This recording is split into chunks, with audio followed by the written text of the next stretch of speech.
Երբ երկար տարիներ է աղոթում ես ինչ-որ մեկի ապաշխարության համար, որպեսզի Տերը ողորմություն անի, բայց նա չի ապաշխարում և ավելի է զորանում, կարելի է արդյոք փոխել աղոթքի ընթացքը և աղոթել ոչ թե նրա պաշտպանության կամ Աստծո ողորմության համար, այլ որպեսզի Տերը նրա կյանքում փորձություններ բերի և խոնարհեցնի։ Իհարկե ոչ, սիրելիներ, մենք չպիտի Աստծուն ասենք, թվում է թե Աստված չգիտի ինչպես գործի։ Մենք էլ այսքան տարի սխալ ենք իրան խորհուրդ տվել մեր աղոթքների մեջ։ Հիմա աղոթքների մեջ խորհուրդ կտանք, որ կյանքում փորձություններ բերի եւ խոնարհեցնի։ Գիտեք, Աստված ամենալավը գիտի։ Եվ Աստված պիտի մենք մի բան հստակ իմանանք, երբ որ աղոթում ենք մարդու ապաշխարության համար, Աստված երբեք չի գալիս ու մարդուն ապաշխարացնում։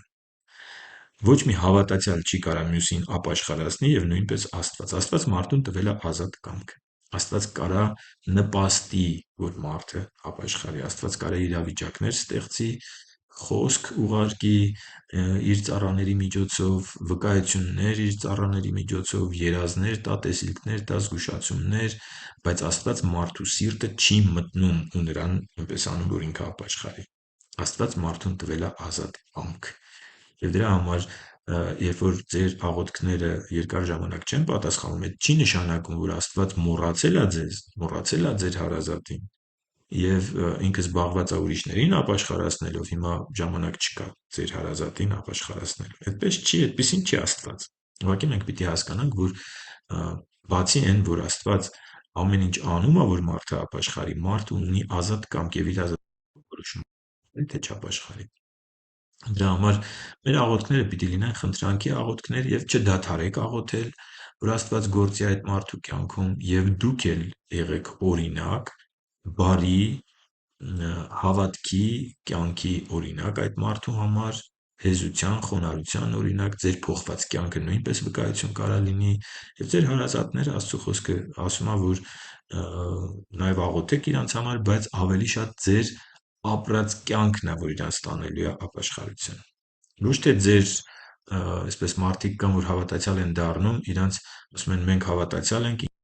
մենք փրկված ենք, ինքը փրկված չի, այս ամեն ինչ ճիշտ է, բայց երբ որ դու մարդուն ցույց ես տալիս դա, այս մարդը ավելի շատ հակառակվում է։ Իսկ Տեր Հիսուսն ասում էր դու դարձի իր ծառան, դու ծառայի իրան։ Մանավանդ որ դու լուսավորվել ես, ինքը դեռ խավարի մեջ է, ինքը շատ բան չի տեսնում, ինքը չի հասկանում։ Տեր Հիսուսը իրեն խաչողների համար աղոթում էր, ասում էր ներիր Հայր, որովհետև չեն հասկանում ինչ են անում։ Եվ չէր չարանում, եւ չէր նեղվում, երբ որ մարդիկ իր հանդեպ սխալ վերաբերմունք ունեին, այլ խնդրում էր, որ Աստված ների իրենց մեղքերը։